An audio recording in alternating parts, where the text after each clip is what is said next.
ഒരു മെഴുകുതിരി പോലെ സ്വയം ഉരുകിക്കൊണ്ട് നമ്മുടെയൊക്കെ ജീവിതങ്ങളിലേക്ക് പ്രകാശം പരത്താനായി മാത്രം ജീവിക്കുന്ന, ഋഷി പാരമ്പര്യം പിന്തുടരുന്ന മഹാതപസ്വിയും പരമഗുരുവും പ്രത്യക്ഷ ദൈവവുമായ അന്ത്യശരണം ദക്ഷിണേശ്വര ഭഗവാൻ ഗുരുബാബ പകർന്നേകിയ അറിവുകളാണ് ഈ വീഡിയോയ്ക്ക് ആധാരം.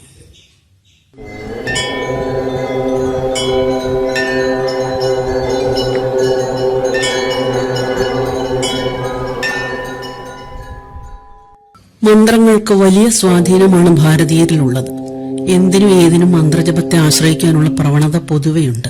മനനം ചെയ്താൽ മനസ്സിനെ ത്രാണനം ചെയ്യുന്നതാണ്, രക്ഷിക്കുന്നതാണ് മന്ത്രം എന്നർത്ഥം.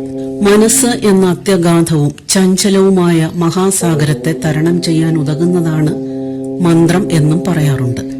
എന്താണ് മന്ത്രം എന്ന പാർവതീദേവിയുടെ ചോദ്യത്തിന് പരമശിവൻ നൽകിയ മറുപടി ഇതാണ്: മനനത്താൽ ത്രാണനം ചെയ്ത് എന്റെ സ്വരൂപത്തെ ബോധിപ്പിക്കുന്നതും എന്നെ തന്നെ ആശ്രയിച്ചിരിക്കുന്നതുമായതിനെ മന്ത്രം എന്ന് പറയുന്നു.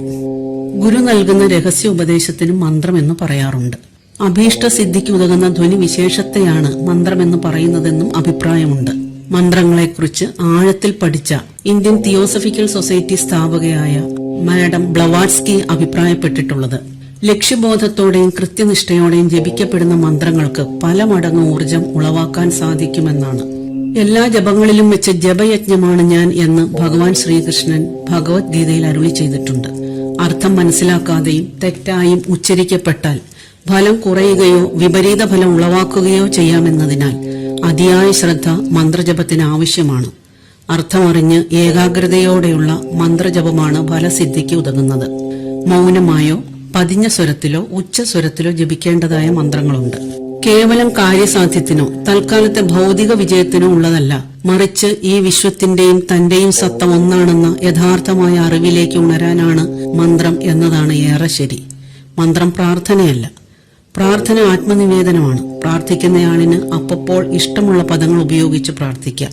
പേര് സൂചിപ്പിക്കുന്നത് പോലെ മഹാമൃത്യുഞ്ജയ മന്ത്രം മൃത്യുവിനെ ജയിക്കാനുള്ള, അതിജീവിക്കാനുള്ള മഹാമന്ത്രമായാണ് കരുതപ്പെടുന്നത്. രുദ്രമന്ത്രം എന്നും സഞ്ജീവനി മന്ത്രം എന്നും ഈ മന്ത്രത്തിന് പേരുകളുണ്ട്.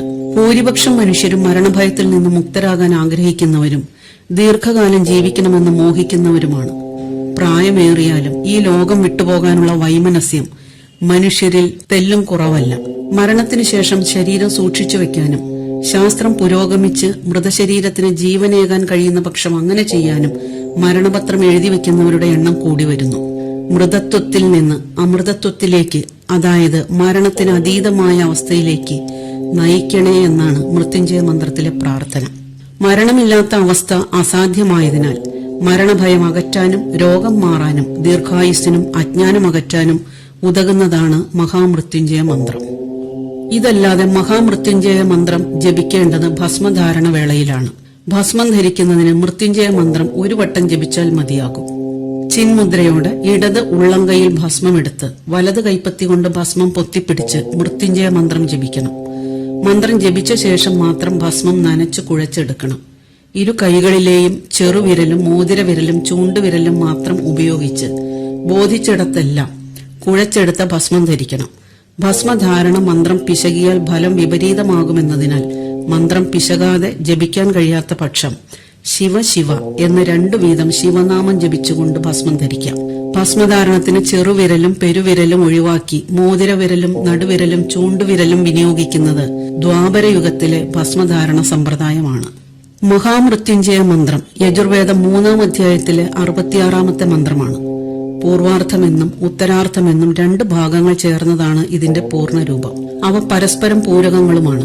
അതിൽ പൂർവാർത്ഥം, അതായത് ആദ്യ ഭാഗമായ 4 വരികളാണ് മഹാമൃത്യുഞ്ജയ മന്ത്രമായി പരക്കെ അറിയപ്പെടുന്നത്. ഇതിൽ മൃത്യുവിൽ നിന്നുള്ള ബന്ധനമുക്തിക്കായുള്ള ഭക്തരുടെ അപേക്ഷയാണ്. അതിങ്ങനെയാണ്: ത്ര്യംബകം യജാമഹേ സുഗന്ധിം പുഷ്ടിവർധനം ഉർവാരുകമിവ ബന്ധനാൻ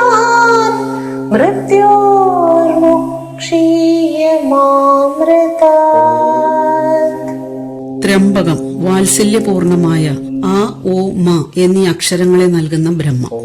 ആദ്യകാലത്ത് പിതാവ്, ആചാര്യൻ എന്നർത്ഥം.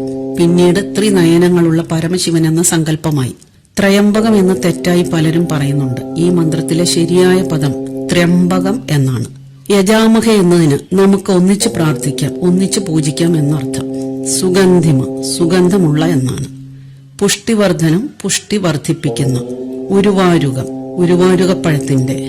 ബന്ധനാഥ്, ബന്ധനത്തിൽ നിന്ന്, അതായത് ഫലത്തെ തായ്വൃക്ഷവുമായി ബന്ധിപ്പിക്കുന്ന ഞെട്ടിന്റെ ബന്ധനത്തിൽ നിന്ന്. മൃത്യോഹോ, മൃത്യുവിന്റെ, മൃത്യുവിന് അവിദ്യ, അജ്ഞാനം എന്നും അർത്ഥം പറയാം.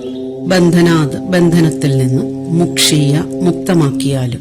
മാ അമൃതാത്, അമൃതത്വത്തിൽ നിന്ന്, വിദ്യയിൽ നിന്ന്, ജ്ഞാനത്തിൽ നിന്ന് മുക്തമാക്കരുതേ. ആചാര്യനെ അല്ലെങ്കിൽ പരമശിവനെ നമുക്ക് ഒന്നിച്ചിരുന്ന് പൂജിക്കാം, പ്രാർത്ഥിക്കാം. സുഗന്ധമിയെന്നതും പുഷ്ടിവർദ്ധകവുമായ ഉരുവാരുകപ്പഴം തായ്തടിയിൽ നിന്ന് ഞെട്ടറ്റ് വീഴും പോലെ മൃത്യുവിൽ നിന്ന്, അവിദ്യയിൽ നിന്ന്, അജ്ഞാനത്തിൽ നിന്ന് മുക്തമാക്കിയാലും. എന്നാൽ അമൃതത്വത്തിൽ നിന്ന്, ജ്ഞാനത്തിൽ നിന്ന് മുക്തമാക്കുകയും അരുത്. പ്രാചീന സംസ്കൃതത്തിൽ എന്ന ചില്ലക്ഷരമില്ല, ഉച്ചാരണവുമില്ല. ര് എന്നാണ് ഉച്ചാരണം. മലയാളത്തിൽ എഴുതുമ്പോഴും ഉറുവാരുകം എന്നല്ല, ഉരുവാരുകം എന്നും. വർദ്ധനം എന്നതിന് വരുധനം എന്നുമാണ് വേണ്ടത്. ഗായത്രി മന്ത്രത്തില് ഭൂര്, സവിതുര്, ഭരുഗോ എന്നെല്ലാമാണ് എഴുതേണ്ടതും ഉച്ചരിക്കേണ്ടത്. ഇനി ഉത്തരാർത്ഥം നോക്കാം. ഓം ത്രയംബകം യജാമഹേ സുഗന്ധിം അതിവേതനം ഉർവാരുകമിവ വന്ദനാദിതോ മുക്ഷീയമാമുകഃ. ഒന്നാം ചരണത്തിലെ പതിദേവനമെന്നും രണ്ടാം ചരണത്തിലെ ഇതോ മുക്ഷീയ മാമുത എന്നതും ജനിപ്പിക്കുന്നത് ഒരു നവവധുവിന്റെ ഉൾവിളിയാണ്. അവൾ ത്രയംബകത്തെ, ആചാര്യനെ വിളിച്ച് അപേക്ഷിക്കുന്നു. എന്നെ ഇവിടെ നിന്ന്, മാതാപിതാക്കളിൽ നിന്ന്, സഹോദരങ്ങളിൽ നിന്ന്, അവരുടെ ബന്ധനത്തിൽ നിന്ന് വിടുവിച്ചാലും ഭർതൃഗൃഹത്തിൽ നിന്ന് എന്നെ വിടുവിക്കരുത്. എനിക്കത് സൗഭാഗ്യപ്രദമായതാണ്. ഈ രണ്ടാം ഭാഗത്തിലും ബന്ധനമുക്തിക്കായുള്ള അപേക്ഷയാണുള്ളത്. എന്നാൽ അത് പിതൃഗ്രഹവുമായുള്ള ബന്ധനമുക്തിക്കായുള്ള വധുവിന്റെ അപേക്ഷയാണ്. വിവാഹിതയായി ജന്മഗൃഹം ഉപേക്ഷിച്ചു പോകുന്ന വധുവിന് പിന്നെ സ്വന്തം വീട് ഭർത്താവിന്റെ വീടാണ്. ഉരുവാരുകം പാകമായി തായ്തടിയിൽ നിന്ന് ഞെട്ടറ്റ് വീഴും പോലെ പിറന്ന വീട്ടിൽ നിന്ന് വിട്ട് ഭർത്താവിന്റെ വീട്ടിൽ തന്നെ സ്ഥിരമായി കഴിയാൻ ഇടയാകണമെന്നും പിതൃഭവനത്തിൽ മടങ്ങിയെത്താൻ ഇടയാകരുതേ എന്നുമുള്ള പ്രാർത്ഥനയാണ് ഇതിലുള്ളത്. ഇതിൽ ഉരുവാരുകപ്പഴത്തിന്റെ ഉപമ പിറന്ന വീടിനോടുള്ള മമതയാകുന്ന കാമ്പിനെ പൂർണമായും പുറന്തള്ളണം എന്നത് കാണിക്കാനായിരിക്കണം. വേദവാണികൾ അപൗരുഷേയമാണ്. രചിച്ചതാരെന്ന് വ്യക്തമായി പറയാനാവാത്തതാണ്. വരമൊഴിയേക്കാൾ വാമൊഴിയായി പകർന്നു പകർന്ന് പ്രചാരത്തിലായ പല വേദവാണികളിലും ഇന്ന് പാഠഭേദങ്ങൾ കയറിക്കൂടിയിട്ടുണ്ട്. ചില ഋഷിപ്രോക്തങ്ങൾ ശരിയായി നിർവചിക്കാനായെന്നും വരില്ല. കാരണം ക്രാന്തദർശികളായ ഋഷിമാരിൽ നിന്നുണ്ടായ അരുളുകളുടെ അർത്ഥം അതേ തലത്തിൽ ചിന്തിച്ച് ഉൾക്കൊണ്ട് വിശദീകരിക്കാൻ കഴിയുന്ന ആചാര്യന്മാരിന്ന് വളരെ ചുരുക്കമാണ്. ഇവിടെ എന്തുകൊണ്ട് ഋഷി ഉരുവാരുകം തന്നെ തിരഞ്ഞെടുത്തു എന്ന് നോക്കാം. ഫലങ്ങൾ മിക്കവയും തന്നെ പക്വമായാൽ അടർന്നു വീഴുന്നതാണ്. അപ്പോൾ സാധാരണ ഫലങ്ങൾക്കില്ലാത്ത എന്തോ പ്രത്യേകത ഉരുവാരുകത്തിനുണ്ടാവാം. മാതളമത്തൻ എന്നും പറയുന്ന ഉരുവാരുകം, തണ്ണിമത്തൻ, വെള്ളരി, മത്തൻ ഇവയെല്ലാം അടങ്ങുന്ന സസ്യകുടുംബത്തിൽപ്പെട്ടതാണ്. എന്നിരിക്കലും അവയിൽ നിന്നൊരു വ്യത്യസ്തത ഇതിൽ പറയുന്ന ഉരുവാരുകത്തിനുണ്ട്. വേദകാലത്ത് ഇത് പരിചിതമായിരുന്നിരിക്കണം. ഇക്കാലത്ത് ഭാരതത്തിൽ അപൂർവമാണെങ്കിലും മെഡിറ്ററേനിയൻ പ്രദേശത്ത് ഈ സസ്യം കാണപ്പെടുന്നുണ്ട്. എക്ബാലിയം എലറ്റേറിയം എന്നാണ് ഇതിന്റെ ശാസ്ത്രീയ നാമം. Exploding cucumber, spitting cucumber, squirting cucumber, nature's machine gun എന്നിങ്ങനെയെല്ലാം അറിയപ്പെടുന്നു. അക്ഷരാർത്ഥത്തിൽ പ്രകൃതിയിലെ മെഷീൻ ഗൺ എന്ന് പറയാവുന്ന കായാണിത്. പക്വമാകുമ്പോൾ ഞെട്ടിൽ നിന്ന് അടർന്നു വീഴുന്നത് പ്രത്യേക രീതിയിലാണ്. അടരുന്ന ആ നിമിഷം തന്നെ ഉള്ളിലെ വിത്തുകൾക്കൊപ്പം കാമ്പും ശക്തിയായി പുറത്തേക്ക് തെറിപ്പിച്ചുകൊണ്ട് പുറന്തോട് താഴെ പതിക്കുന്നു. മന്ത്രത്തിൽ സൂചിപ്പിക്കുന്ന ഉരുവാരുകം ഇതാവാൻ സാധ്യതയുണ്ട്. പക്വമായ ഉരുവാരുകപ്പഴം ഞെട്ടറ്റ് ബന്ധനമറ്റ് വീഴും പോലെ മൃത്യുവിന്റെ ബന്ധനത്തിൽ നിന്ന്, മരണഭയത്തിൽ നിന്ന് എന്നെ മുക്തമാക്കേണമേ. എന്നിലെ അജ്ഞാനത്തെ പൂർണമായും എന്നിൽ നിന്ന് പുറന്തള്ളയണമേ എന്നതാണ് ഒരു പ്രാർത്ഥന. രണ്ടാം ഭാഗത്തിൽ പിറന്ന വീടിനോടുള്ള മമതയെല്ലാം എന്നിൽ നിന്ന് ഉരുവാരുകത്തിന്റെ കാമ്പും വിത്തും തെറിച്ചു പോകുന്നത് പോലെ വിട്ടുപോകണേ എന്നുള്ള പ്രാർത്ഥന. മൃത്യുഞ്ജയ മന്ത്രത്തിന്റെ സാമാന്യമായ അർത്ഥമാണ് ഇവിടെ നൽകിയത്. അർത്ഥമറിഞ്ഞ് മന്ത്രം ജപിച്ചാലാണ് ഫലസിദ്ധി. ഈ വീഡിയോ അതിന് സഹായകമാകുമെന്ന് പ്രത്യാശിക്കുന്നു. നന്ദി, നമസ്കാരം.